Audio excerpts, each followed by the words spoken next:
que damos inicio, siempre recordando que en cualquier momento surge una idea o una inquietud, una duda, preguntar, porque esto es importante. Como administradores y ministros de la palabra de Dios. Así que entonces, hace 8 días terminamos de ver una cualidad y es el carácter, o sea, lo que distingue a la persona de otra persona. Pero tomamos un texto base que fue 1 Corintios 4:7, que decía: ¿quién te distingue a ti? Ahora vamos a ver una segunda cualidad en un administrador o un ministro de acuerdo a la palabra de Dios. Y la segunda cualidad se llama carisma. Siempre anoten el número. El primer punto hace 8 días fue el número 1, carácter. Ahora con lapicero de otro color vamos a escribir carisma.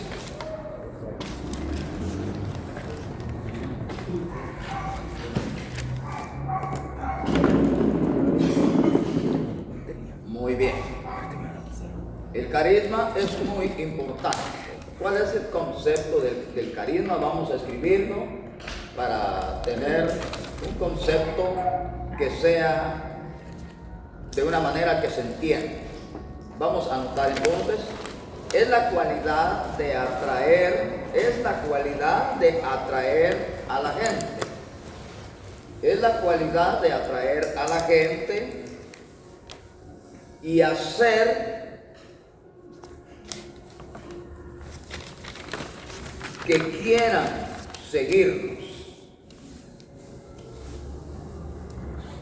Es la cualidad de atraer a la gente y hacer que quieran seguirnos.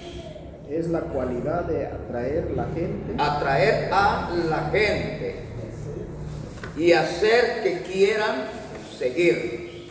Hacer Que quieran seguirnos.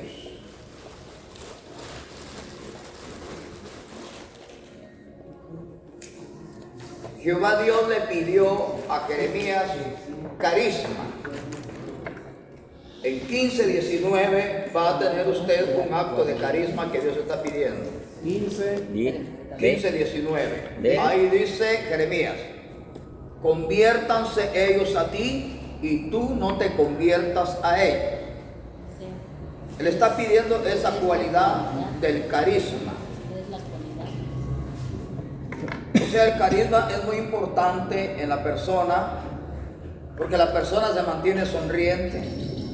La persona nunca, quizás, está sujeto a emociones. Todos estamos sujetos a pasiones, sentimientos, emociones.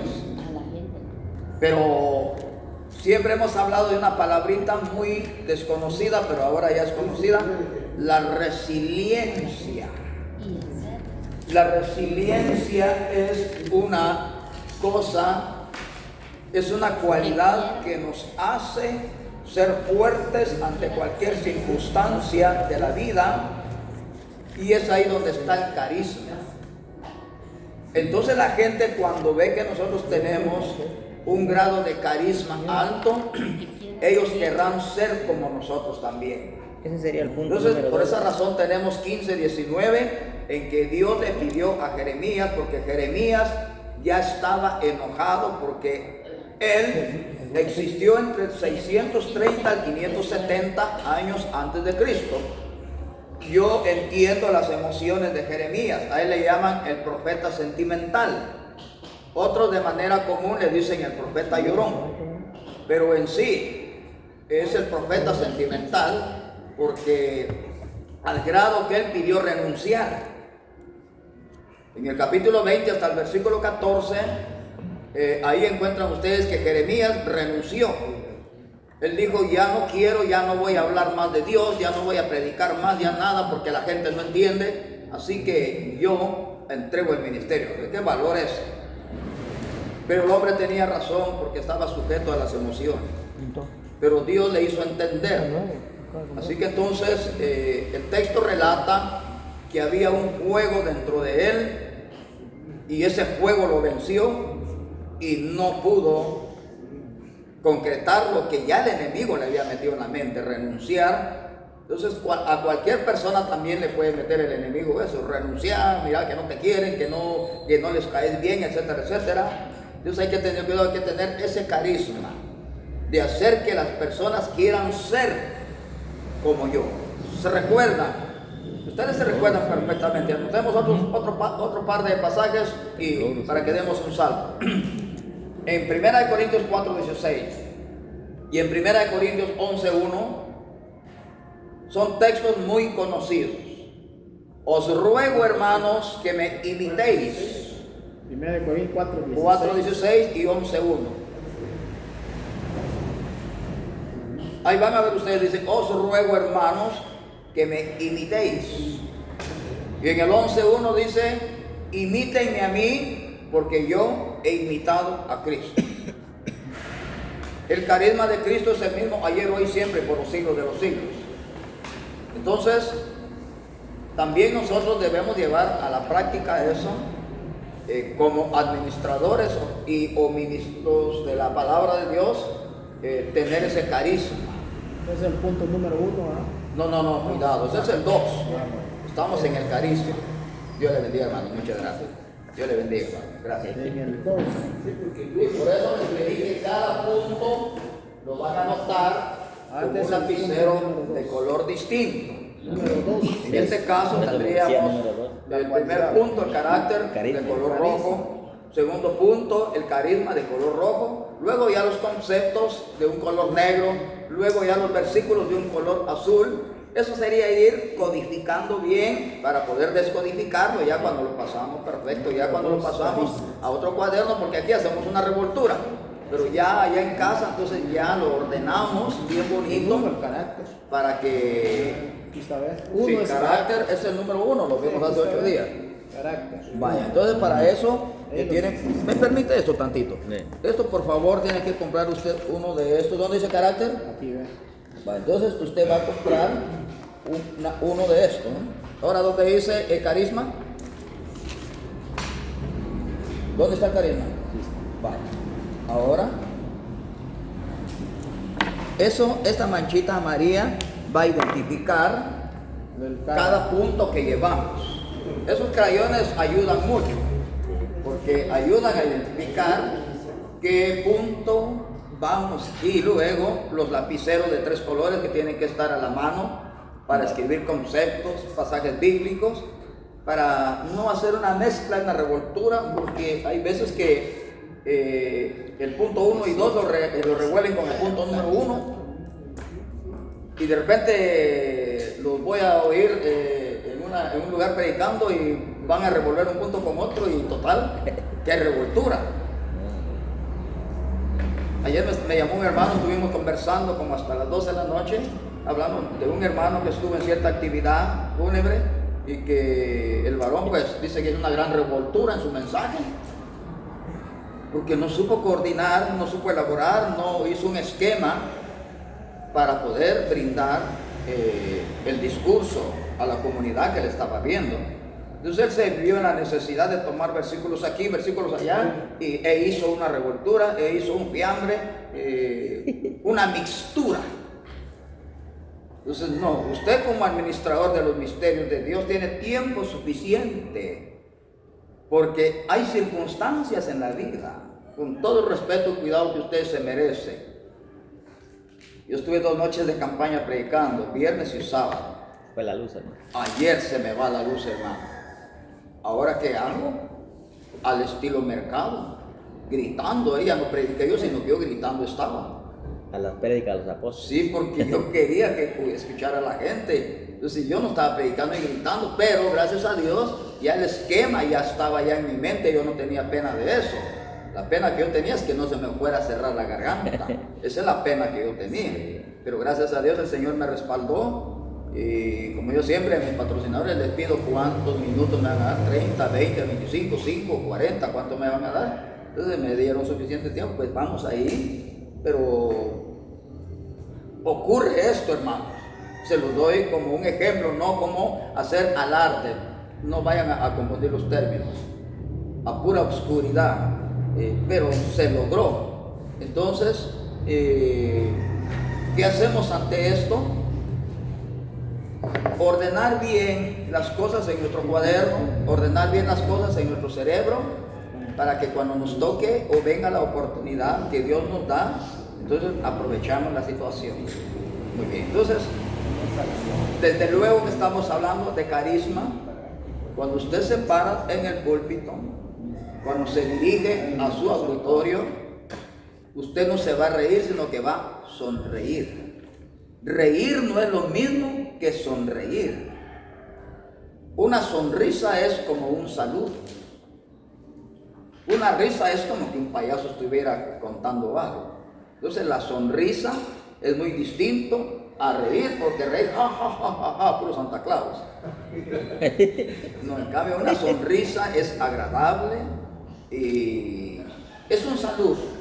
En la calle usted se encuentra con otra persona, lo primero que recibe de esa persona es una sonrisa y usted devuelve con una sonrisa.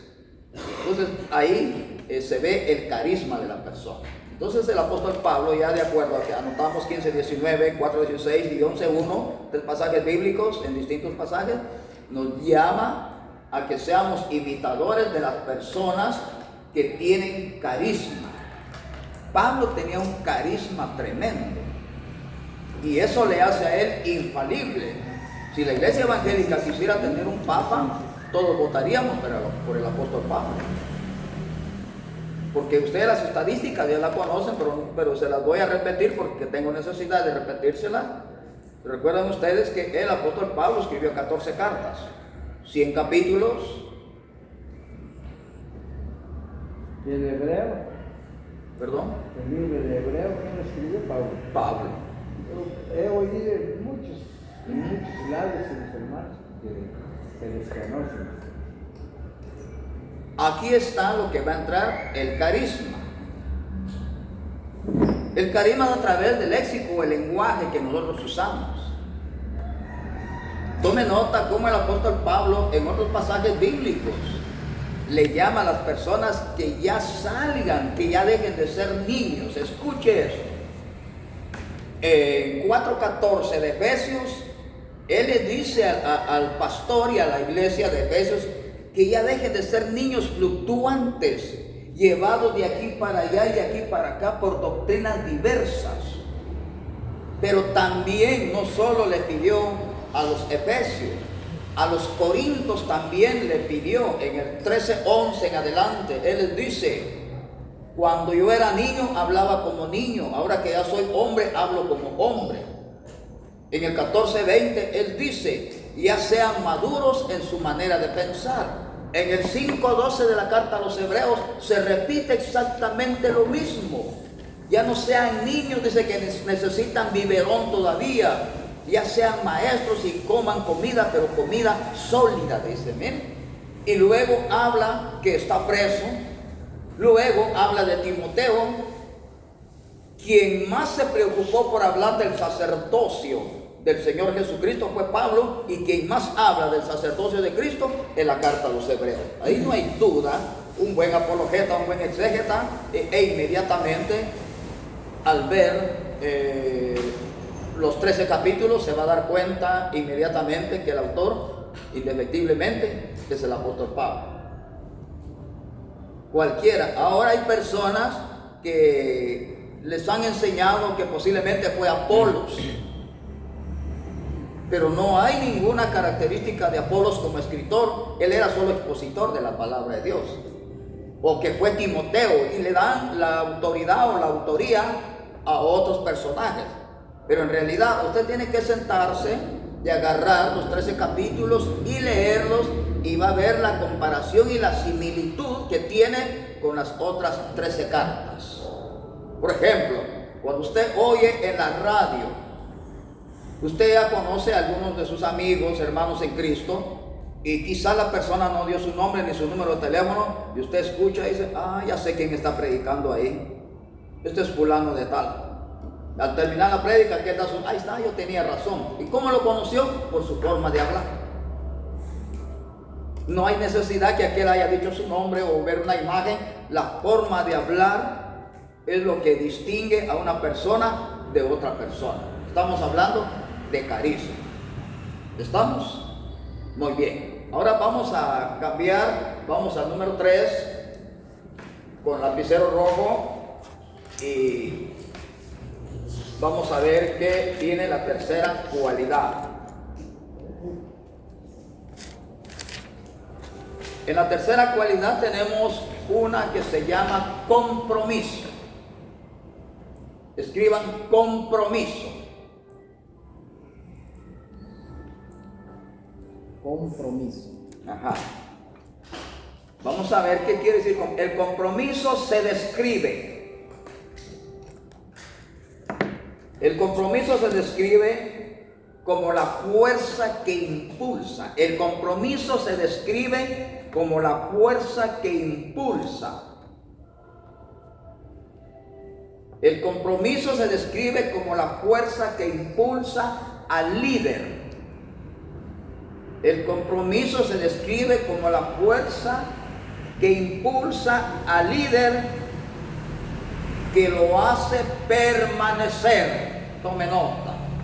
El compromiso Se describe como el impulso o la fuerza que impulsa al líder a que permanezca.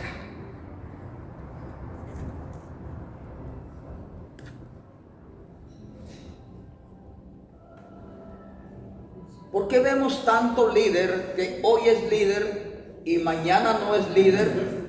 Porque él nunca tuvo compromiso, no tuvo esa cualidad. Si usted lee en otra traducción, primero vamos a ver 9:16 en la primera carta a los Corintios y luego también anotamos el verso 17.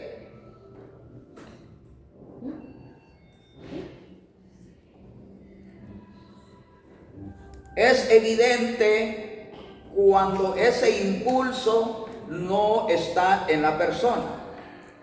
Ustedes se recuerdan perfectamente que el grupo nuestro era grande, casi llegaban o sobrepasábamos los 20, pero hoy solo estamos a 3, 6, 9, 13 personas, está bien, no hay problema.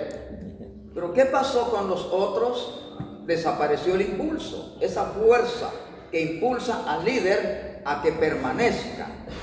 Entonces allá, en la primera carta a los Corintios 9:16 y 17 dice, solo vamos a usar dos frases nada más, vamos a usar la síntesis. Ay de mí si no lo hago. Pero el ay es una onomatopeya, no es del verbo haber, sino es una onomatopeya. O sea, hay sin H, con signo de admiración. Ay de mí si no lo hago. Estoy sintetizando el texto bíblico. Y luego el 17, si lo hago de buena voluntad, voy a tener recompensa. Si lo hago de mala voluntad, de todos modos acepté el compromiso. En su Biblia dice, de todos modos la misión me fue encomendada. Como que no mucho entiende, este texto como que no mucho se entiende qué querrá decir. ¿Puede repetir lo que dijo? Si lo hago de buena Sí, voluntad. esto lo va a leer en el verso 17, no lo anote. En el verso 17 lo va a encontrar. Yo solo le estoy diciendo lo que dice ahí. Dice de la siguiente manera. Si lo hago de buena voluntad, dice el apóstol, recompensa tendré. Y si lo hago de mala voluntad, pues de todos modos yo acepté el compromiso. 9. Y por esa razón es que nosotros podríamos decir, querer presentar una excusa en aquella ocasión. Pero Romanos 1:20 y Romanos 2:1 dice que nadie va a poder presentar excusa en aquel día. Entonces, hacerlo todo de buena voluntad significa, aunque vamos a ver más adelante la voluntad también, pero eso significa que a usted le guste o no le guste, usted un día aceptó ese compromiso. Y ese compromiso, ¿con quién cree usted o de quién lo aceptó? ¿Con quién cree usted, hermano Pedro López, que aceptó ese compromiso? Con Cristo. Sí, pero hay alguien más. Con el Padre, con el Hijo, con el Espíritu Santo. Sí, es que es un triple compromiso. Usted ha leído allá en 20:28 del libro de los Hechos. Ten cuidado del rebaño, porque fue el Espíritu Santo el que te puso a cuidarlo. Y fue comprada con la sangre de Cristo. Entonces ahí está el compromiso que yo no me puedo echar atrás. Llueva, truene o relampaguee, tenemos que hacerlo. Me guste o no me guste, porque el 17 dice: de todos modos yo acepté compromiso. Así que entonces tengo que sacar adelante ese compromiso. Como se dice corrientemente, yo me puse la soga al cuello. Entonces el compromiso es la fuerza que impulsa al líder a que permanezca. Un texto más y cerramos ahí. 10:12 en la primera carta a los Corintios.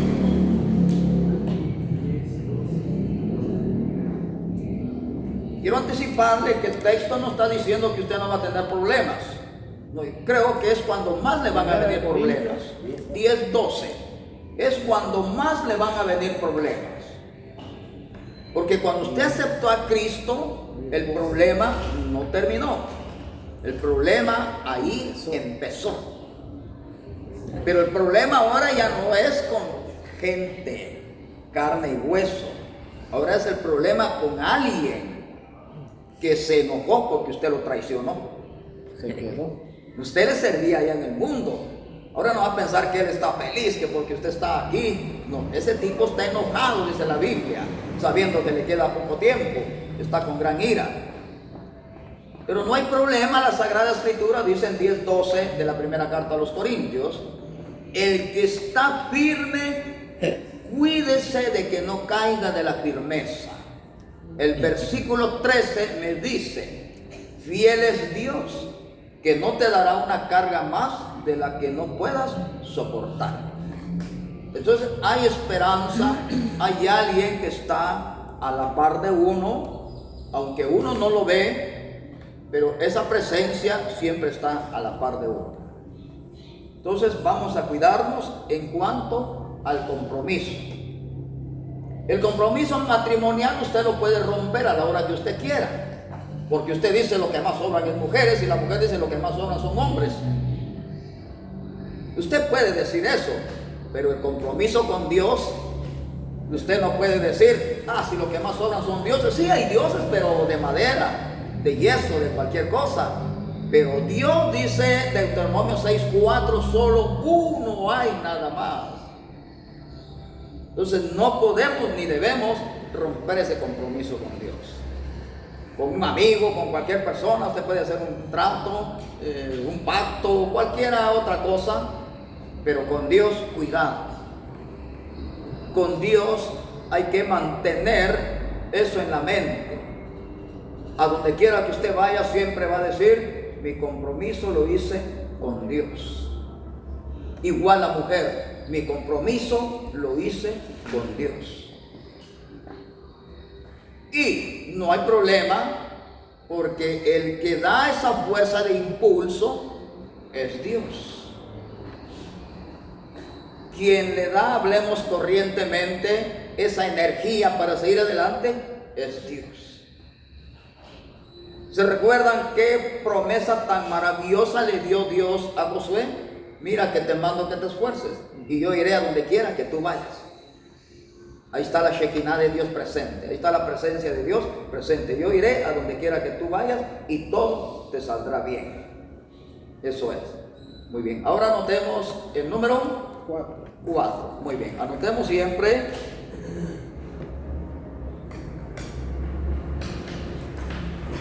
con color y vamos a subrayar. Anotemos comunicación.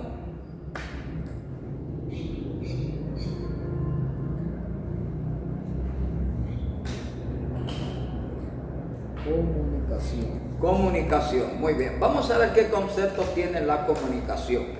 La comunicación no es solo lo que se dice, sino cómo se dice. ¿Cómo se escribe? La comunicación no es solo lo que se dice, sino cómo se dice. La comunicación no es solo lo que se oye, sino cómo se escucha. La comunicación No es solo lo que se dice, sino cómo se dice. La comunicación no es solo lo que se oye, sino cómo se escucha. no solo lo que se dice, Sino cómo se dice.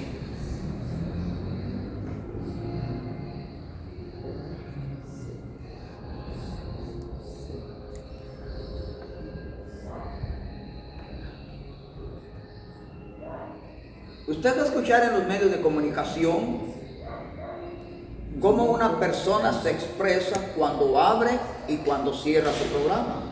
¿Cómo se oye? Hay personas que tienen el don de comunicador y hay personas que no tienen el don de Igual que yo comunicador. se quedó. La palabra de Dios es una comunicación que nosotros debemos de dar de parte de Dios. lo que se dice.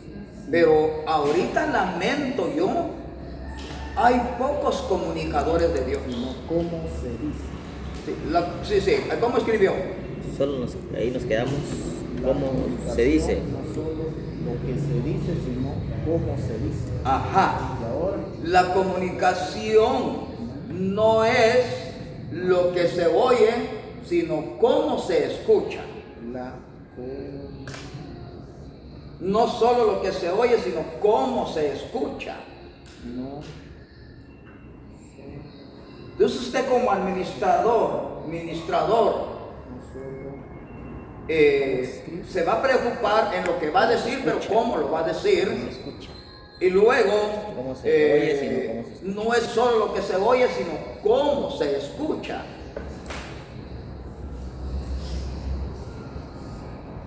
Entonces, aquí, usted es un vocero de Dios, usted es un comunicador de Dios. Usted debe de tener cuidado de lo que está diciendo y cómo lo va a decir. Y luego usted, cuando abre la Biblia, usted está escuchando a Dios, porque la palabra de Dios es viva, dice Hebreos 4:12, es viva. Así que en cualquier página que yo abra, ese pasaje a mí me está hablando. ahora el pasaje bíblico. Entonces vamos a ver en 3:15 de la carta a los Hebreos. Si oyeres hoy su voz, ahora ¿hasta dónde va la palabra? O sea, la voz, la comunicación de Dios hasta el corazón. 3:15. Si oyeres hoy su voz, no endurezcáis tu corazón. Dice.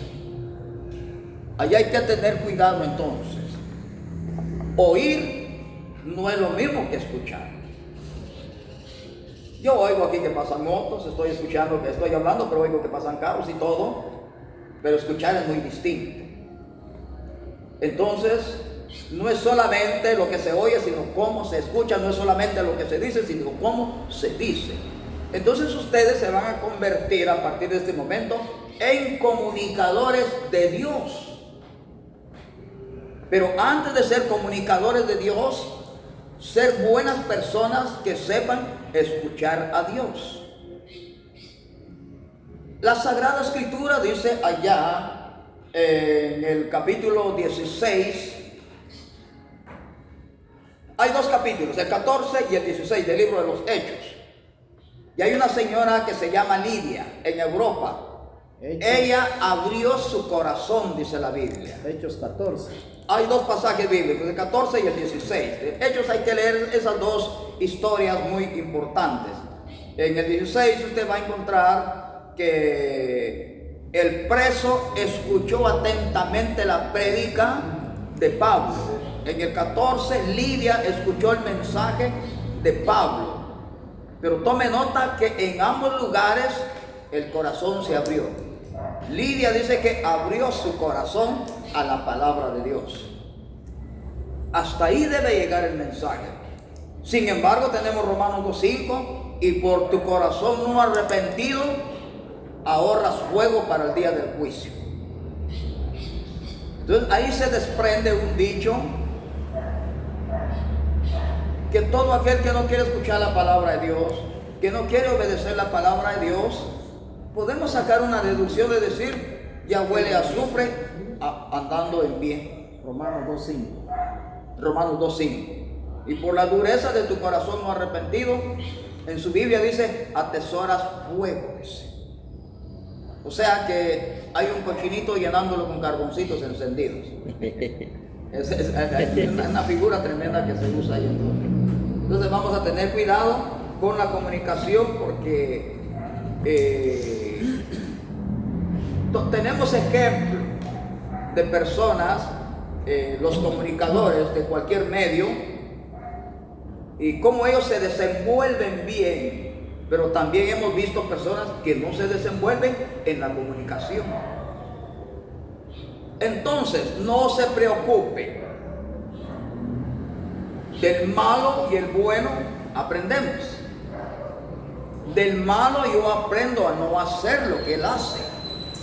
Y del bueno yo aprendo a hacer lo bueno que él hace. Yo miro que el malo hace cosas malas y yo miro hasta qué final llegó él, hasta dónde llegó las consecuencias. Entonces yo aprendo de él a no hacer lo que él hizo para yo no llegar a ese mismo estado. De repente volteo a la derecha, veo a la persona, usted váyase a la crucifixión. ¿Qué aprende de aquel que dijo, si eres hijo de Dios, baja y bájame a mí? ¿Qué aprende de ese hombre usted? Lo bueno. No, sí, pero ¿qué aprenden del mal? ¿Qué aprenden del mal? A no ser soberbios, rebeldes, orgullosos. Humillarse. El hombre sabe que entre 4 o 5 de la tarde le van a quebrar las piernas, porque esa es la ley de los romanos, el tiro de gracia. Pero no se humilla. Entonces yo voy a aprender de ese hombre a no ser rebelde, soberbio, desobediente, orgulloso, aún en las circunstancias. Hay personas que dicen, yo soy quien soy, a nadie me parezco, y usted no se meta en mi vida, viva su vida y deje vivir mi vida. ¿Y usted cómo está? Ese mismo espíritu que operó en ese señor sigue operando en algunas personas hoy. Le van a decir, ¿usted qué tiene que ver con mi vida? Eso ya lo sé vos, me dijo. Bueno, ahí estamos. Ese presito que estaba ahí lo sabía y le pidió una muestra. Si realmente es hijo de Dios, baja de ahí y bájame a mí. Qué tremendo. Entonces yo voy a aprender de ese tipo a no ser como él, sino que en medio de las circunstancias agradecerle a Dios. ¿Qué aprendo del otro? A ser humilde. El otro dijo, confesó a la verdad, aquí estamos crucificados porque lo merecemos. Pero este hombre nada ha hecho. Y luego le lanza una petición. Acuérdate de mí cuando vengas a juzgar la tierra. ¿Y qué le dieron de premio? Un bombón. La vida eterna. Le dieron vida eterna. Le ofrecieron el paraíso. Entonces vamos a aprender a través de la comunicación, ver cómo las personas se comunican, y vamos a ver quién abre su corazón y quién no abre su corazón. Le pregunto, hermano Pedro, ¿quién de los dos presos abrió su corazón ante Cristo?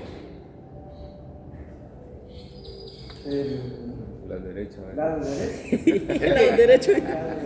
Pues no sabemos. Del lado ¿Quién derecho. estaba al lado derecho? El nombre de él, el que habló bien, sí tiene nombre. La derecha. Pero Omar, ¿verdad? Bueno, no sé de dónde lo trajo usted, pero eso está en los evangelios apócrifos, está en el evangelio apócrifo de Santiago, en el evangelio apócrifo de Pedro y en el evangelio apócrifo de María, porque ahí hay que María escribió un evangelio, y entonces uno se llama Dimas y otro se llama Elimas, pero esto se lo inventó la Iglesia Católica. Pero fue uno de ellos, solo uno. Pero yo le pregunto a usted quién fue, no sabemos si a la izquierda o a la derecha, pero quién de ellos abrió su corazón a Cristo. Dimas. ¿No? ¿Cómo sabe usted que se llama Dimas? No, tenga cuidado con eso porque eso está solo en los evangelios apócrifos. ¿Lo encontró en la Biblia, dices? Eso no está en la Biblia. No, hay que se está dando cuenta. Y aquí estaríamos convirtiéndonos en un mal comunicador. Vamos a revisar los evangelios apócrifos. Y entre los evangelios apócrifos está, por ejemplo, el de Santiago, está el de Pedro, está el de Judas, está el de María. El de Enoch. Entonces ahí se encuentra, entonces ahí encontramos que el papá de María se llamaba Joaquín, el papá de Ana, la mamá se llamaba Ana. Pero ahí encontramos cosas que en la Biblia no están, pero son dogmas inventados por la iglesia romana para defender su idolatría. ¿El nombre de ellos? No. Ellos, hermano. A ellos solamente se le llaman que eran dos personas, digamos así, delincuentes. Eso está como lo que hoy le pusieron nombre a los 3 reyes magos. Imagínense. Melchor, Baltasar y Gaspar, dicen ellos, pero Vaya, no aparece. tome nota de eso. Tome nota de eso. ¿De dónde trajeron la palabra Baltasar? Hagamos historia. Ahora sí, Biblia. Dice 4:8 de Daniel que Nabucodonosor le puso por nombre Belsasar a Daniel. Y no solo le puso por nombre Belsasar a Daniel, sino que en el 3:14 dice que hizo una estatua de 27 metros de altura. Ese es el nombre de esa figura. Y es la palabra Belsasar, quiere decir el que protege la vida del rey.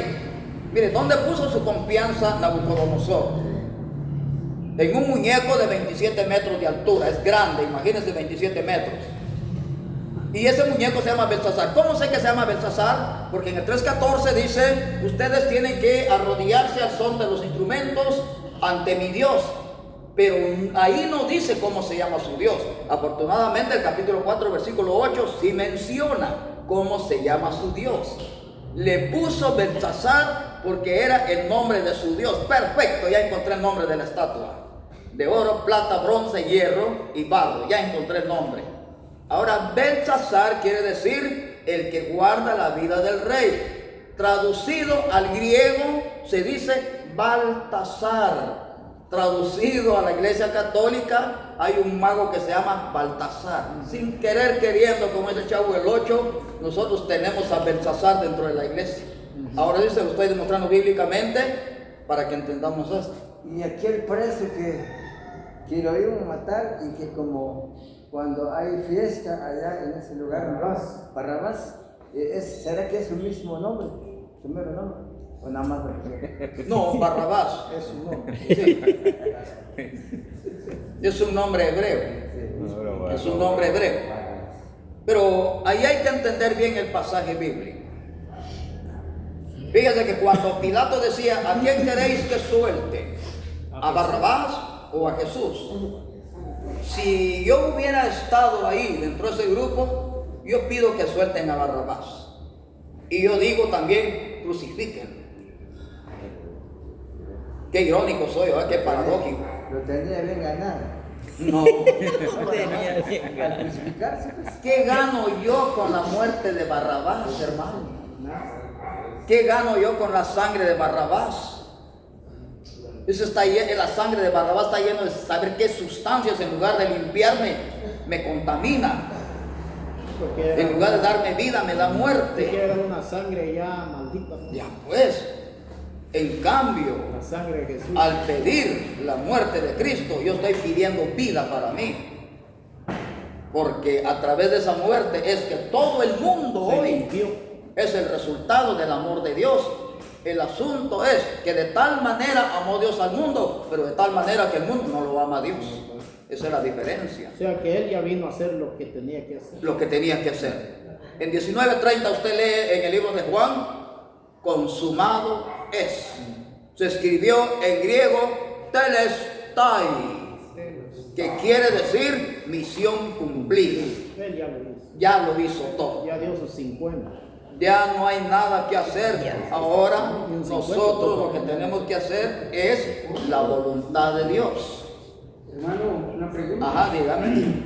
Ejemplo de ese hombre crucificado del corazón noble que reconoció sus errores, que Jesús le dio la palabra de que hoy mismo estarás en mi reino. ¿Será que existe para una persona actual en nuestro tiempo? Porque yo oí un pastor predicando que si hoy aceptaras, nosotros podemos tener 20 años, pero si hoy aceptaras, si reconocieras a Cristo y te podés salvar. ¿Será que existe actualmente eso? Si hoy mismo se moría. Sí, ¿será que existe actual? Porque ¿por qué dice la Biblia? Según tus obras, así alcanzarás tu salvación. Pero la persona esa ya está bautizada o todavía no? Pues nada más predica, predicó en una iglesia y se lo dijo a la gente. Sí, o sea que Sí, pues, predicador, es un predicador, él estaba diciendo que si aceptara y si podía morir a... no dijo. No. Vale la pena aceptar la palabra si, por eso dice, se basó del verso que dice, los primeros serán los últimos y los últimos serán los primeros. Entonces, por eso, después se agarró de esos dos hombres crucificados a la par de Jesús. Entonces yo me pregunto, ¿será si fuera así, si estuviera actual, no hubiera necesidad de que estemos pataleando para arriba y para abajo? ¿Verdad? Como que es una garantía de la vida, ¿verdad? Ajá. Este muchacho Pues yo diría... es la primera noche y la primera mañana y parte de la tarde que vio a Jesús. Ujú. Y se murió también sin bautizarse porque el bautismo todavía no existía. Solo existía el bautismo de Juan, pero esto era para complementar la ley de Moisés. Entonces, ¿por qué este muchacho no podemos culpar a Dios de por qué va a recibir a ese hombre sin haberse bautizado? Porque la cronología nos va a ayudar. El hombre murió a las 5 de la tarde con las piernas quebradas el día viernes. Y al tercer día Jesús resucita y durante 40 días estuvo con sus discípulos. O sea que cuando Jesús dio la orden del bautismo, el hombre ya tenía 43 días de haber muerto. O sea que él nunca oyó que es bautizarse en el nombre del Padre, Hijo y Espíritu Santo, ni los apóstoles, sino hasta el día 27 de mayo del año 33 después de Cristo, en el Monte de los Olivos, se dio el mandamiento del bautismo, pero ese día el Señor Jesús se fue a su reino. Entonces no podemos acusar a Dios de que por qué a ese sí y por qué hoy a otro no. No, a ese hombre se salva porque no existía el bautismo trinitario todavía, en el nombre del Padre, Hijo y Espíritu Santo. Tenemos documentos históricos como la Didache o como el Diatesado Metasiano, donde el escritor escribe ahí en el numeral número 7 de la Didache que los apóstoles bautizaban en agua viva en el nombre del Padre, del Hijo y del Espíritu Santo, y ese documento es del primer siglo. Y luego viene Tasiano y escribe también en el artículo 180 al 82 de su libro que los apóstoles bautizaban en el nombre del Padre, del Hijo y del Espíritu Santo, pero de acuerdo a la Biblia, cuando esas dos personas murieron, ni los apóstoles sabían de ese bautismo, solo conocían el bautismo de Juan, pero el bautismo de Juan no salvaba, solo era un complemento del arrepentimiento. Antes de que Jesús muriera, usted era salvo por la ley, pero guardando la ley a 1,000,000%. Si no la guardaba a 1,000,000%, ¿por qué no calificaban los fariseos? Porque ellos solo eran por fuera santos, pero por dentro el Señor Jesús le dijo, ustedes están llenos de huesos podridos, le dijo a los fariseos. Cosas había de eso. Ajá, entonces hagamos en cuenta ahí que ese muchacho se salvó sin bautizarse, pero porque no existía todavía. Ahora, del 27 de mayo del año 33 para hoy, 2025, toda persona que muera sin bautismo, yo enseñé los 7 medios de la salvación ayer. Medio número 1, Jehová Dios. 45:22 del libro de Isaías dice que fuera de Dios no hay quien salve. Hechos 4:12, fuera de Cristo no hay quien salve. Segunda Tesalónica 2:13, fuera del Espíritu Santo no hay quien salve. 1:21 de Santiago, fuera de la palabra no hay quien salve. Romanos 1:16 dice que fuera del Evangelio no hay quien salve. 16, 15, 16 de Marcos, aquí está el problema. Ir y predicar el Evangelio Y el que creyere y fuere bautizado será salvo, tiempo futuro. Y luego tenemos 6:35 al 54, el último medio de salvación. El que no come mi carne y no bebe mi sangre, no verá la vida eterna. 7 puntos Santa Cena. de salvación y no hay más. La Santa Cena. Sí, la Santa Cena. Así que entonces, todo aquel que dice, tal vez más adelante, ese más adelante no existe. Hoy o nunca. Sí. O sea, que ese muchacho no tenía conocimiento de nada, pero como estaba en el pleno uso de sus facultades mentales todavía por la confesión que él hace, entonces a él se le aplica 9:4 de Eclesiastés. Aún hay esperanza para aquel que esté con vida. Pero ese texto lo podemos aplicar hoy.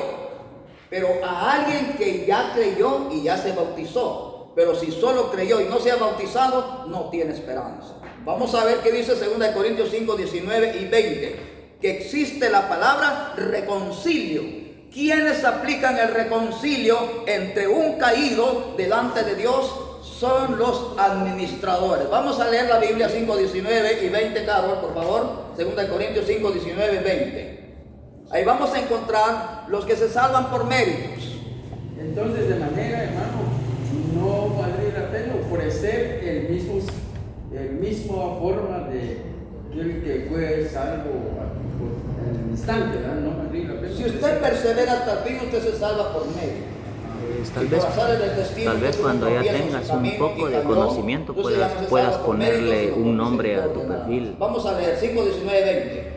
Que Dios estaba en Cristo reconciliando consigo al mundo, no tomándoles en cuenta a los hombres sus pecados, y nos encargó a nosotros la palabra de la reconciliación.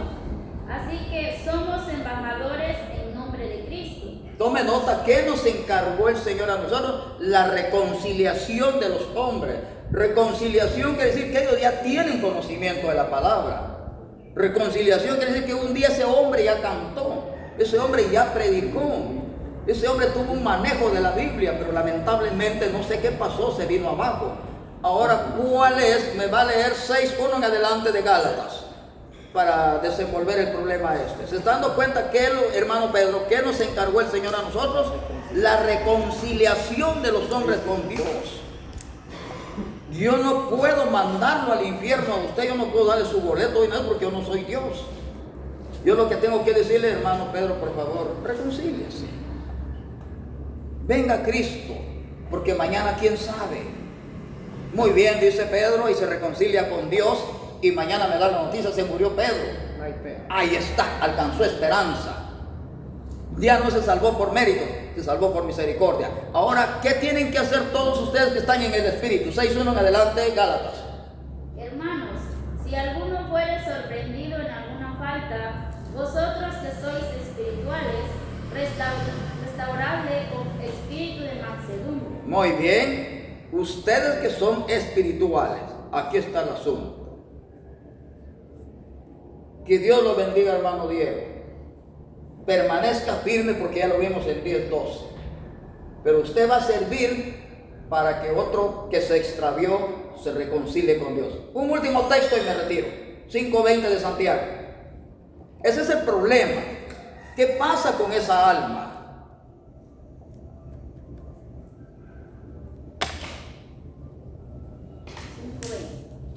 Sepa que el que haga volver al pecador del error de su camino, salvará de muerte un alma y cubrirá multitud de pecados. Ahí estamos, tome nota.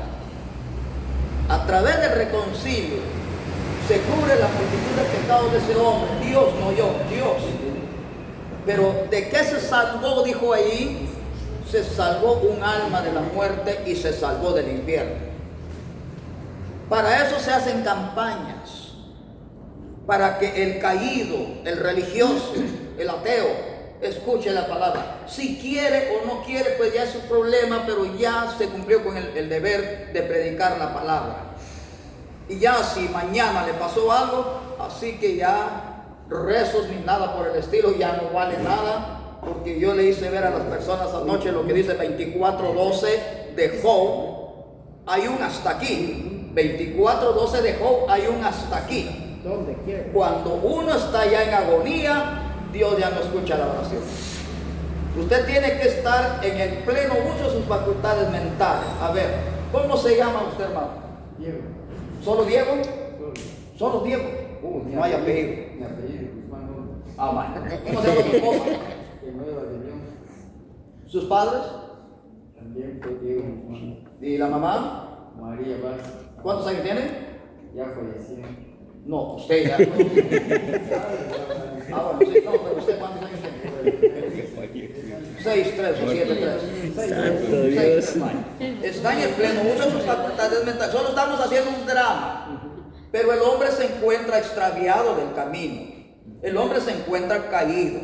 Entonces ahora yo vengo a cumplir 5, 19, 20, 2 de Corintios, 6, 1 de Gálatas. Hermano, Cristo le ama, hermano Diego. Reconcíliese con el Señor. Entonces toco su corazón y él se reconcilia. Y pasó las 12 horas del día. De repente, como está gordito, se le paró el corazón. Yo ya no tengo pena ir a predicar a su velorio. Yo no tengo pena, voy a decir, este hombre alcanzó a reconciliar. Estamos seguros porque No se salvó por méritos, pero se alcanzó a salvar por misericordia. Ahí está. Esas son las dos bases. Le leí 5:20 de Santiago, que el que haga volver a un alma de su mal camino, salvó una alma de la muerte y lo limpió de todos los pecados. No el predicador, sino Dios. 6:1 de Gálatas. Los que son en el Espíritu, restauren con mansedumbre a los caídos. Es que la hermana no terminó de leer el texto. No sea que tú caigas más adelante. Dice, ahí está la tentación. No sea que tú caigas más adelante. Porque nosotros cuando vamos a pararnos en el púlpito, nos vamos a creer lo que somos Superman, que somos Batman. Esos son seres ficticios, nada más, no existen. No vamos a creer que no contaban con mi astucia. No, estamos hablando que somos comunicadores de la palabra de Dios, de traer a todos aquellos que están alejados del camino de Dios. ¿Sabía Dios que le iba a fallar Salomón? Sí, porque él es omnisciente. Segundo de Samuel 7:14 en adelante. Ni siquiera todavía David ha visto por la rendija a Betsabé que se está bañando, ni siquiera eso ha visto, pero Dios ya sabe lo que va a suceder. Dice, de ti me saldrá un hijo y le vas a poner por nombre Salomón, y ese va a ser mi rey, aunque me va a fallar, pero mi misericordia lo alcanzará. Pero ahora va, pero ahí hay una figura, por favor. En 7:28 de Eclesiastés dice, mire hasta dónde nos fuimos con ese tema. En 7:28 de Eclesiastés dice, de 1000 mujeres ninguna me salió buena. 7:28. Hago una pregunta, ¿cuántas mujeres tuvo Salomón? 1000. Pues él lo está declarando, de 1000 mujeres no hay ni una buena, dice. ¿Pero por qué? Porque esas 1000 mujeres tienen una representación. Eso representa todas las religiones del mundo. Entonces Eclesiastés 7:28. Y de repente en Cantares 3:1-4, el que ama mi alma, que ama mi alma, que ama mi alma, que ama mi alma 4 veces. Ahí tenemos, creo que ya lo predicamos, la Shulamish Cana, el lirio de los valles o el lirio blanco o la reina de paz. Esa es la verdadera mujer de Salomón, es la que representa a la iglesia que se lleva al Señor. Entonces aquí estamos, hay oportunidad, hermano Diego. Porque ahora si la persona que usted le dice, aún su hijo, aún su nieto, o aún a la propia esposa, porque hay veces que las parejas no caminan bien. A veces el marido está caminando bien y la mujer no. O a veces el marido está caminando bien y el marido no. O a veces la pareja de padres está caminando bien y los hijos no. O a veces los hijos están caminando y los padres no. Pero de todos modos escrito está, uno será tomado y otro será llevado. Entonces usted, como jefe de hogar, va a cumplir con su deber de anunciar la palabra, no solo dicción, sino con su ejemplo. De que no tengan sus hijos que decirle, ¿y vos qué tenés? Porque hoy los hijos de vos lo tratan a uno. ¿Y vos qué tenés que decirme si vos andás más perdido que yo? ¡Qué vergüenza! En cambio, cuando uno le ha dado buen ejemplo, uno regaña y estos se quedan callados y no dicen nada. ¿Por qué? Porque saben que uno está hablando con su ejemplo. Porque escrito está, no podemos gobernar la iglesia o no podemos gobernar al mundo si no gobernamos nuestra casa. Pero ya le vuelvo a repetir, el deber nuestro es decirle a esa gente caída que se vuelva, siempre y cuando esté bautizado. Si no está bautizado y reconcilia y se muere, no hay esperanza, se perdió. Ahí sí ya no puedo yo decirle, el hermano Diego, el Señor me muestra que se está paseando por los túneles de no sé dónde. Ahí ya no, yo soy mentiroso y el que se murió también, igual voy yo atrás de él. No tenemos que hablar la verdad porque somos comunicadores de la palabra de Dios. ¿Me entendió, hermano Diego? Perfecto, muy bien. Hay unos comentarios aquí donde dice, hay que pedir más discernimiento al espíritu, el mucho conocimiento entorpece. Pero lo no dice... sé de dónde trajo esta persona esta idea, con todo respeto, pero la Sagrada Escritura dice en Oseas capítulo 6 versículo 3 que hay que perseverar en el conocimiento. Y seguramente llegó a sus oídos o a sus manos el texto que está siendo mal utilizado en 3:6 de la segunda carta a los Corintios. Utilizan el adverbio muy o mucho. La mucha letra mata. Cuando el apóstol Pablo, si leemos el capítulo 2 o el capítulo 7 del libro de Romanos, la letra mata se refería a la ley de Moisés. Porque si usted no cumplía al pie de la letra la ley de Moisés, usted era ejecutado. A eso le llama el apóstol Pablo la letra mata.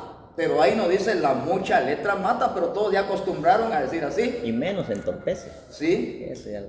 ¿Cómo va a ser posible eso?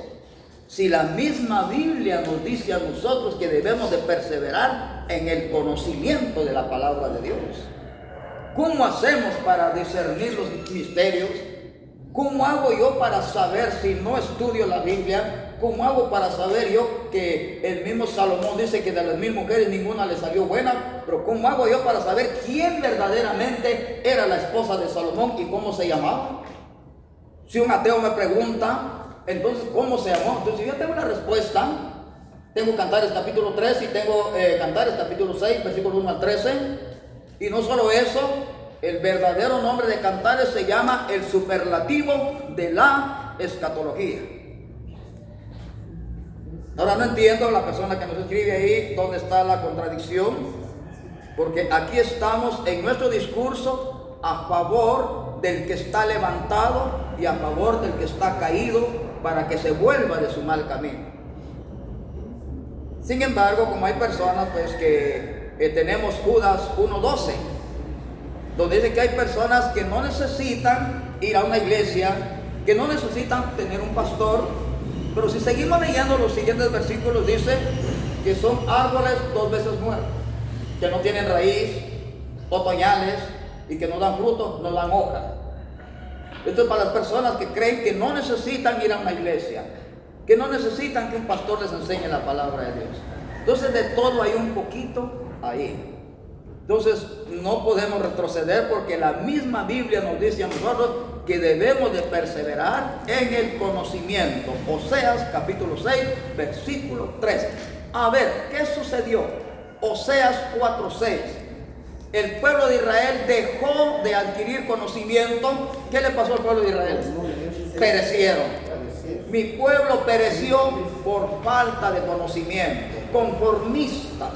Un poquito pensaron ellos que ya bastaba. O luego tenemos Isaías 5:13, que la ignorancia lleva a la tumba, dice. Entonces, ¿qué hacemos en eso? Entonces tenemos el deber de hablar. De todos modos, siempre van a haber personas que se van a oponer al conocimiento, pero nos tiene sin cuidado, sino que oramos para que estas personas más tarde abran la Sagrada Escritura. ¿Y qué se le recomendó a Josué 1:8? ¿No se recuerdan ustedes?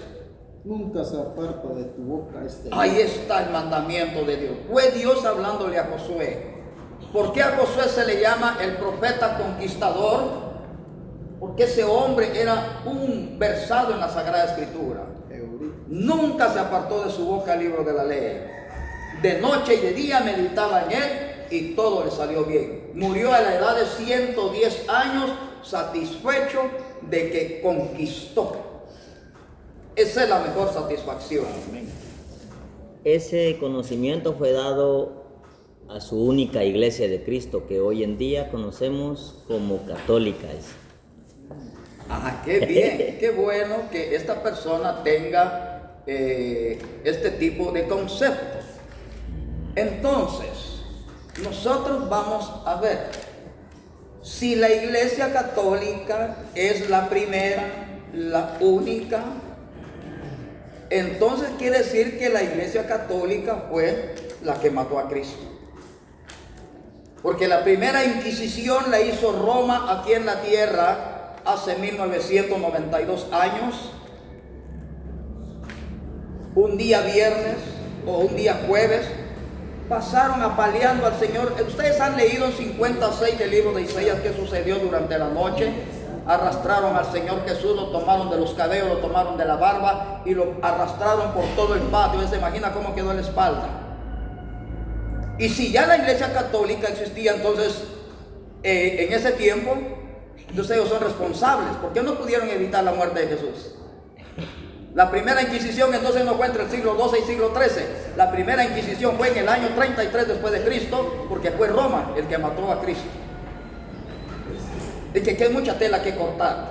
Sin embargo, no hay problema, porque históricamente nosotros sabemos que la iglesia, ya cuando el último apóstol murió entre el año 95 y 96 después de Cristo, 10 años más tarde, Ignacio de Antioquía funda la iglesia católica. Juan nunca oyó la palabra católico, María nunca oyó la palabra católico, no escucharon la palabra papa, no escucharon. Si hacemos una pregunta históricamente, ¿quién le construyó el primer templo a Pedro? Ese es el problema que tenemos que ver. ¿Quién ordenó? En 25:9 del libro de Éxodo, 27:18 del libro de Éxodo, es Dios ordenando la primera construcción de un templo y con su nombre, Tabernáculo de Dios. Capítulo 6, versículo 1 en adelante del libro de Reyes, es Dios ordenando el segundo templo, igual, Tabernáculo de Dios, o el Mishkan. En cambio, ¿quién ordenó la primera construcción del primer templo o basílica para Pedro? Usted lo va a ver ahí en redes sociales, en documento histórico. Constantino fue el primero en el siglo IV en construir, porque supuestamente ellos tienen los huesos de Pedro debajo. ¿Quién mató a Pedro? Roma. Ahora, ¿quién tiene supuestamente los huesos de Pedro? Roma. Constantino construyó una iglesia encima. La iglesia fue destruida. Pero en el siglo XVI después de Cristo, el Papa Julio I, 100 años, más de 100 años tardó la construcción de la Basílica de San Pedro. Ahora hago una pregunta. ¿En dónde Pedro en la Biblia pidió que se le construyera una basílica? ¿Sabe qué quiere decir la palabra basílica? Palacio real. ¿Dónde Pedro pidió la construcción de una basílica? ¿Dónde Pedro pidió la construcción de un palacio? Hay incoherencias. Sin embargo, si estas personas llegaran a estudiar detenidamente, el catecismo tiene 2.865 artículos de fe. Y si estas personas se tomaran la disciplina, no solamente de leer los 2.865 artículos, sino memorizarlos, se darían cuenta que les están mintiendo. ¿Qué hizo el Papa León Nuevo hoy? ¿Qué hizo el Papa León hoy, el nuevo? Abolió el artículo 969. Si es de Dios, ¿por qué el hombre lo quitó? Ahí dice que María es corredentora, que es la salvadora, que es la María auxiliadora, que ella va donde quiera, que ella da los dones. Ahora viene el Papa León, el nuevo, y dice que eso no existe y lo quitó. ¿Cómo es que este Papa quitó lo que otro Papa quiso. A ver, atrévase usted a quitarle un versículo a la palabra de Dios. No podemos ni debemos. Entonces hay cosas que son incoherentes, pero nosotros llamamos a la reflexión a esas personas. Lo primero que yo insto a una persona de la religión opuesta al evangelio, por ejemplo, es que le pregunto yo, ¿cuántos artículos de fe tiene el catecismo? No me contestan. Entonces yo me veo en la obligación de decir, tiene 2.865 artículos, léalo por favor. Termina con el Padre Nuestro, con eso termina el catecismo. Entonces, si vamos leyendo uno por uno sobre el purgatorio, sobre el rezo a los difuntos, por las indulgencias, chocan entre sí. No hay concordancia. En el caso del 956, 57, 58, dice que si nosotros rezamos por nuestros difuntos y los difuntos rezan por nosotros, vamos al reino de los cielos. Pero de repente el 1030 y 31 choca contra ese artículo, porque tenemos que pasar por el purgatorio y que nos churrasqueen un buen rato y ahí nos echan al reino de los cielos. Pero de repente el 1471 cambia de idea. El 1470 y 71 cambia de idea. Dice que con 15 misas y una indulgencia me echan para el reino de los cielos. Ahora, ¿cuál de esos tres métodos me salva? Pero de repente en el 969 vuelvo a chocar, porque dice que María es salvadora y corredentora. ¿A quién de los cuatro le creo? Estoy hablando con el propio material de la persona, sin el ánimo de ofender, sino que respondiendo porque es que yo creo fielmente a la palabra de Dios. Y el Proverbio 34 dice que la única que es limpia es la palabra de Dios. 4:12 de Hebreo dice que la única que es infalible es la palabra de Dios. Cuando vamos al diccionario de sinónimos online y vemos cuál es el sinónimo de eficaz, el sinónimo de eficaz es infalible. Y en su Biblia dice, porque la palabra de Dios es viva y eficaz. O sea, infalible. Y luego 6:7 de Gálatas aparece que Dios es infalible también, porque Dios no engaña ni puede ser engañado. Dios es infalible. Y si Él es infalible, también su obra es infalible. Está claro esto entonces. Y no tenemos necesidad de contender con las personas, sino que aclarar nada más. Y de decirles por qué razón es que nosotros creemos fielmente a la Escritura. ¿Sabe cómo nos dicen a nosotros? Luteranos. No sé si fotocopió Yanalí el material que le di. Ya está. ¿Ya está?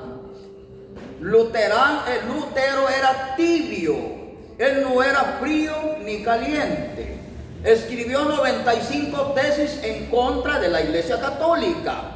Y en el año 1543 él escribe, a ver si me están viendo ahí. ¿Alguien lee qué dice ahí para que escuchen? Jaime, leyendo ahí, con voz de locutor. Sobre los judíos y sus mentiras. Él escribió un libro también de 60,000 palabras en contra de los cristianos. Y él no estaba a favor de esto ni a favor de aquello, sino en contra de los dos. Es que la historia me indica a mí, aquí está, ahora alguien dijo hace un ratito ahí que mucho conocimiento entorpece. No, al contrario, esclarece. Porque este documento me enseña a mí que en el año 1543, ahora ya no se levantó Lutero en contra de la Iglesia Católica, sino en contra de los cristianos. A él se le llama en ese libro antisemita, o sea, antijudío o anticristiano. Y el título es sobre las mentiras de los judíos. Ahora, ¿en qué posición lo ponemos? Ya Apocalipsis 3:16 nos está dando la postura de Lutero, que él no era frío ni era caliente, sino que tibio. No está a favor de los cristianos ni a favor de los católicos. Entonces, por eso, ¿ya le dieron la copia a ustedes? Todavía no, hermano. ¿Perdón? Todavía no. Todavía no. Entonces, ahí me hace favor de darle la copia para que ellos la estudien, por favor. Bien, Porque bien. tarde o temprano, tarde, les voy a decir, usted es luterano, Diego. Usted es protestante, Pedro. Entonces usted va a decir, yo sí soy protestante. Porque usted no me puede mostrar ningún pasaje bíblico donde diga que Dios es católico, pero yo sí le muestro un pasaje bíblico donde dice la Biblia que Dios es protestante. capítulo 30, versículo 18 del libro de Deuteronomio, dice que Dios es protestante. Capítulo 20, versículo 26 del libro de Hechos dice que Pablo era protestante, pero no seguidor de Lutero porque no existe todavía. Entonces aquí está dando cuenta cómo definimos a Martín Lutero como tibio. Así que ustedes y yo no le debemos nada a Lutero. Es la palabra de Dios la que nos impulsa. Bueno, vamos a seguir adelante. Otro punto, con letras grandes, por favor, escriban la palabra capacidad.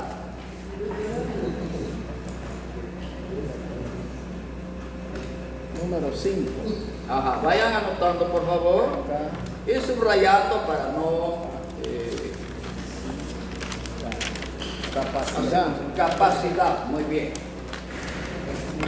Vamos a ver qué quiere decir la capacidad. La capacidad va más allá. Escriban, la capacidad va más allá.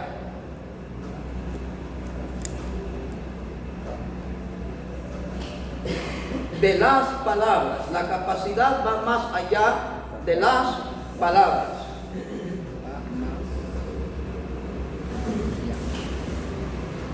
Allá de las La capacidad va más allá de las palabras.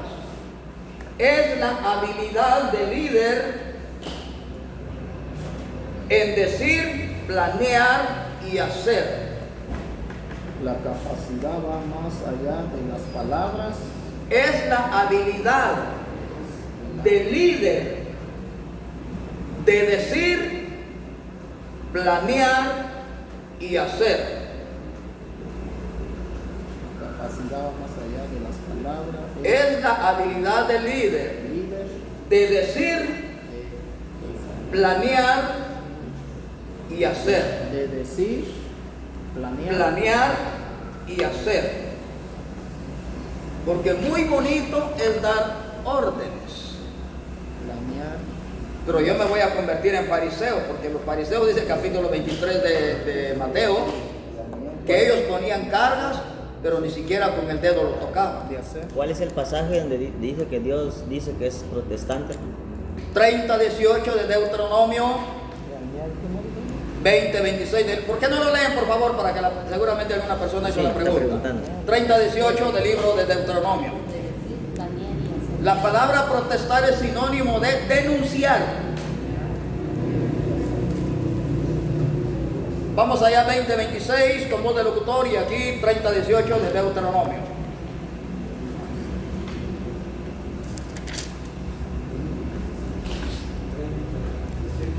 (30:18)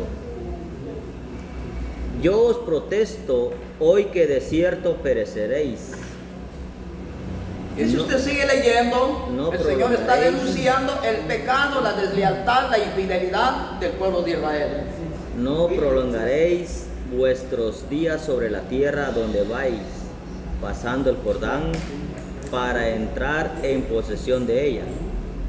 ¿Sigo? No, ahí está, la causa, la deslealtad, la infidelidad, la desobediencia, más que todo la murmuración. 20:26. Por tanto, yo os protesto en el día de hoy que estoy limpio de la sangre de todos. Vale. Si seguimos leyendo, también en tiempo de Pablo, estaba rodeado de pecadores.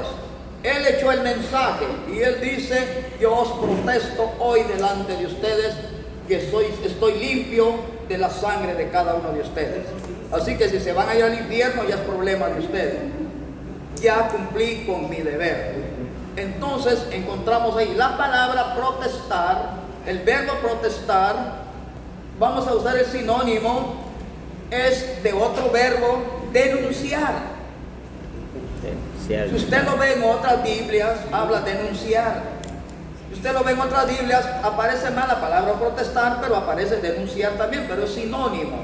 Entonces, entendemos claramente, así que usted no es protestante porque nació del tibio Martín Lutero.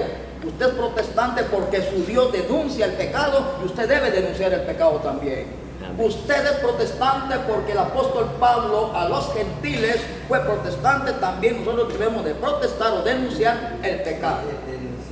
Está demostrado bíblicamente. Muy bien, entonces, ¿cómo van a ir, hermano Pedro López? ¿Cómo escribió? De capacidad va más allá de las palabras. Es la habilidad del líder de planear y hacer. Muy bien.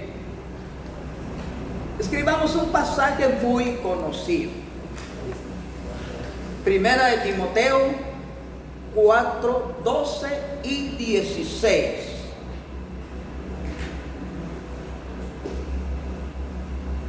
Primera de Timoteo 4, 12 y escribimos 16, el versículo 16.